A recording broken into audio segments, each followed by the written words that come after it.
My husband poisoned my dog because he knew it was my only source of comfort after my miscarriage. Holding the collar, he said coldly, "Now maybe you'll pay more attention to me." I didn't say a word. The next morning, he found the divorce papers and a copy of the police report. But he truly lost it when. This happened 2 years ago in Omaha, Nebraska. My name's Rachel, and at the time I was 32, married to a man named Brian. We'd been together for 6 years, married for 4. I thought we had a solid marriage, at least until I lost our baby. That was the turning point. We'd been trying for a baby for over a year, and when I finally got pregnant, it felt like everything was falling into place. But at 16 weeks, I miscarried. The grief swallowed me whole. Brian, well, he wasn't really there for me. He acted like it was no big deal, like we could just try again, as if the life I lost didn't matter. The only thing that got me through those days was Max. My golden retriever. He'd been with me since college. Max was my best friend, my comfort, my safe place. After the miscarriage, I spent hours curled up with him, sobbing into his fur. He was the only one who seemed to understand. Brian started getting annoyed with how much time I spent with Max. He'd make little comments like, "Maybe if you paid more attention to me, we wouldn't be in this mess," or "That dog is more important to you than I am." I brushed it off at first. I thought he was just frustrated. Then, one afternoon, I came home from work early. I wasn't even supposed to be there yet, but I forgot my laptop at home. When I walked through the door, the house was quiet. Too quiet. I called for Max, but he didn't come running like he usually did. I started looking for him, and that's when I saw Brian in the kitchen, holding Max's collar in his hand. I'll never forget the look on his face. Cold. Smug. Like he'd just won something. He looked me dead in the eye and said, "Now maybe you'll pay more attention to me." I couldn't breathe. I dropped my purse. My hand started shaking. I pushed past him and ran into the living room, and there was Max, lying on the floor, stiff and lifeless. I fell to my knees, screaming. I tried to resuscitate him, but it was no use. He was gone. My Max was gone. Brian just stood there, watching me. He didn't say a word. Didn't offer comfort. Didn't even flinch. Something inside me snapped. I didn't scream at him. I didn't cry in front of him. I just went numb. I got up, wiped my tears, and took Max's collar from Brian's hand. I held it tightly, almost like a shield, and walked upstairs to our bedroom. I sat on the bed all night, holding that collar. I didn't sleep. I didn't eat. I just sat there in silence, planning. The next morning, I woke up before him. I left the divorce papers on the kitchen table, right next to a copy of the police report I had filed that night. I made sure he saw it the moment he walked downstairs. When he did, I'll never forget the rage on his face. He shouted at me, called me a bitch, said I was ruining his life. He said I was overreacting, that Max was just a dog, and I should get over it. I didn't say a word. I packed my things that morning and left. I moved in with my friend, Sarah, who let me stay in her spare bedroom. That's when I started gathering everything I could. I took photos of Max's body, the empty bottle of antifreeze I found under the sink, and the vet report that confirmed Max had been poisoned. I also started digging into Brian's past. Turns out, Brian wasn't the man I thought he was. I found out he had been fired from his previous job for aggressive behavior. I also discovered he had been arrested once in college for assaulting a roommate, but the charges were dropped. The more I learned, the angrier I got. I filed for a restraining order, and it was granted. But I wasn't done. Not even close. I went to his employer, he worked at a local car dealership, and I gave them the court documents. They were horrified. A few days later, he was fired.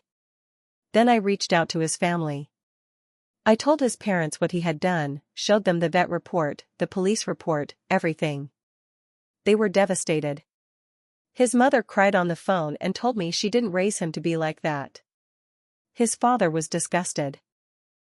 But Brian, he didn't take it well. When he realized I wasn't coming back, and that everyone around him knew the truth, he completely unraveled. He started showing up at my job, waiting outside my workplace, trying to beg me to come back. I reported him every time. The restraining order was extended.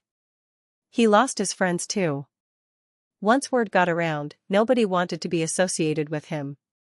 He became a pariah in our town. And the final nail in the coffin? I took him to court for emotional distress and wrongful death of a pet. I had a good lawyer, and I had all the evidence. The judge ruled in my favor, and Brian was ordered to pay me damages. He fought it, but he lost. He lost everything. His job. His friends. His family's trust. His reputation. His money. And me. I walked away from that courtroom with my head held high. I had lost Max, and I would never forgive Brian for that. But I made damn sure he paid for what he did. And I never looked back. After the court ruling, I thought it was over. I thought I could finally move on, rebuild my life without Brian poisoning every moment. But I was wrong. Brian wasn't the kind of man who would just take his punishment and fade into the background. About a month after the court decision, I started getting strange calls. The phone would ring once, maybe twice, and then stop. No one on the line. Sometimes it was at 2 a.m, other times in the middle of the day. At first, I thought it was a coincidence. Then I started noticing things. My car windshield had a crack in it that wasn't there the day before. My mail was opened and taped shut. My tires were slashed one night while I was sleeping. I reported everything to the police, but without proof it was him, they couldn't do much. Then came the day I knew for sure it was Brian. I was leaving work late, around 7 p.m., and I saw him sitting in his truck across the street from my office. Just sitting there, watching. When I looked his way, he smiled, this sick, twisted smile, and slowly drove off. That night, I didn't sleep. I knew I had to get smarter, so I bought cameras for my apartment, my car, even a small recording device for my purse. I kept documenting everything, every call, every sighting. I sent it all to my lawyer. A week later, I woke up to find a dead bird nailed to my front door. That's when I lost it. I called the police again, filed another report, and this time I demanded a detective get involved. I showed them all the evidence, the photos, the recordings, the timestamps. The detective, a woman named Detective Simmons, took me seriously. She told me they'd open a case, but I needed to stay vigilant. I started staying at Sarah's again, terrified to be alone. And then it got worse. One night, I got a text from an unknown number, "You'll never get away from me. You'll always be mine." That's when I knew Brian wasn't just lashing out, he was obsessed. Sarah told me to go to a domestic violence shelter, but I wasn't ready to disappear. I wanted to fight. I dug deeper into Brian's life. I talked to one of his old co-workers at the dealership, who told me Brian used to brag about getting rid of problems and how he could make things disappear. That's when I remembered something Brian said once, months before Max died. He joked that antifreeze is a quiet way to take care of things. I brushed it off at the time. I was so blind. I gave that information to the detective, and they started building a case for harassment and stalking. But Brian didn't stop. He showed up at my job again. This time, he walked inside and asked the receptionist to page me. When she refused, he started shouting, demanding to see me. They had to call the cops to remove him. That was the last straw for me. I called his parents and told them everything, about the stalking, the vandalism, the dead bird, the threatening text.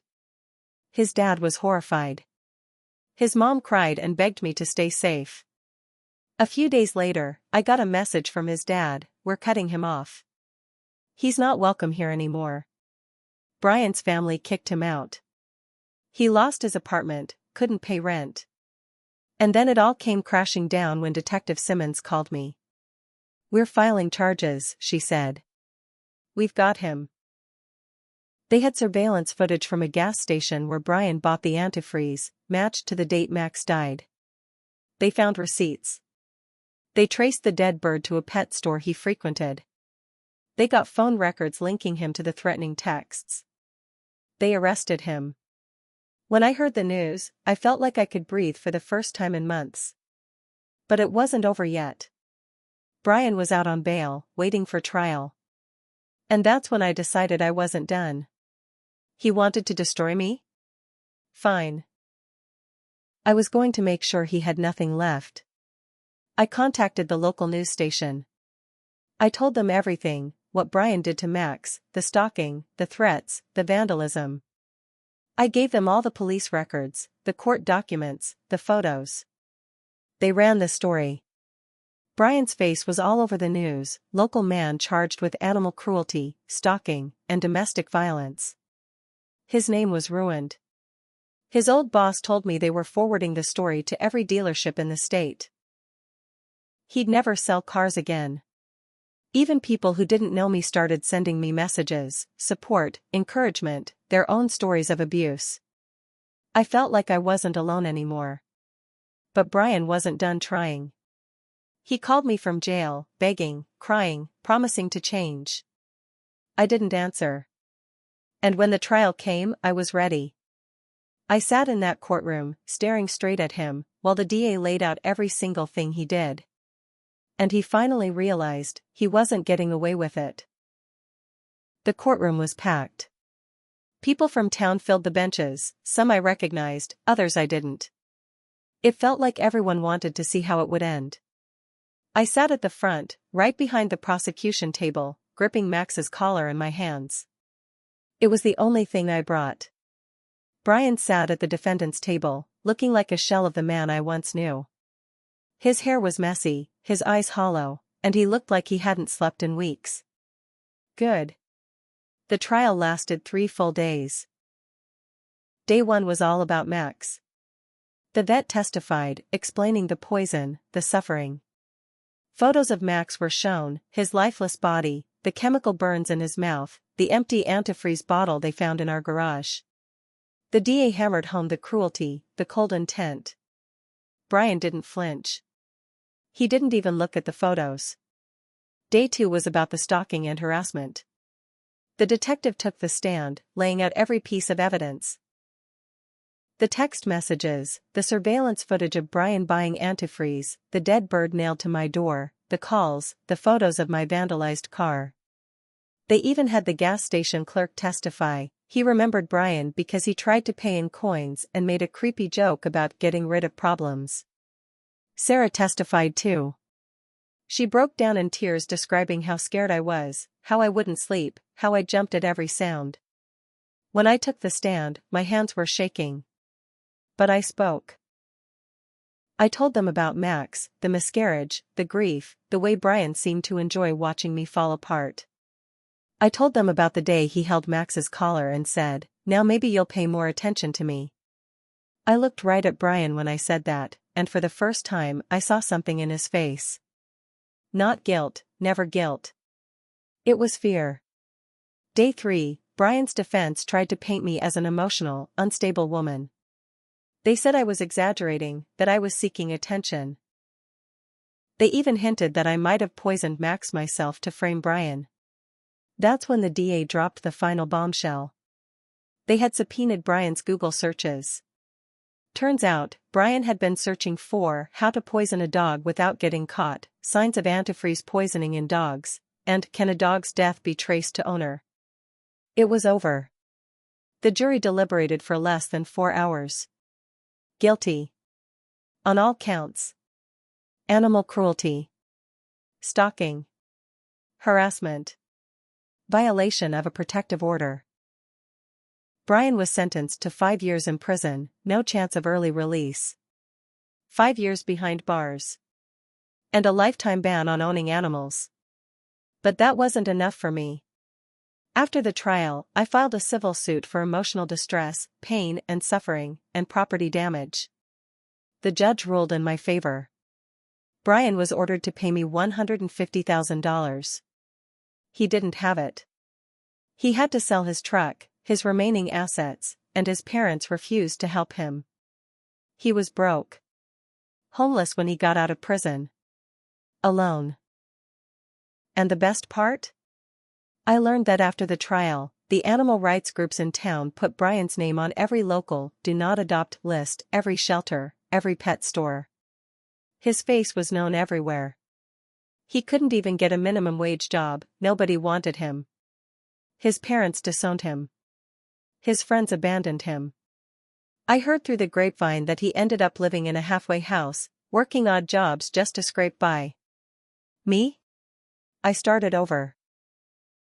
I used the money from the civil suit to move into a new house, far from that town. I adopted a new dog, a sweet rescue named Daisy. She's gentle, loving, and I know Max would have loved her. I'm in therapy.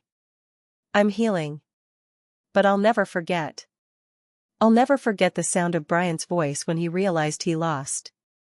The look in his eyes when the judge read the verdict. He thought he could break me. He thought he could take Max away, my baby, my only source of comfort, and get away with it. But in the end, he lost everything. And I walked away stronger. This isn't just a story of revenge.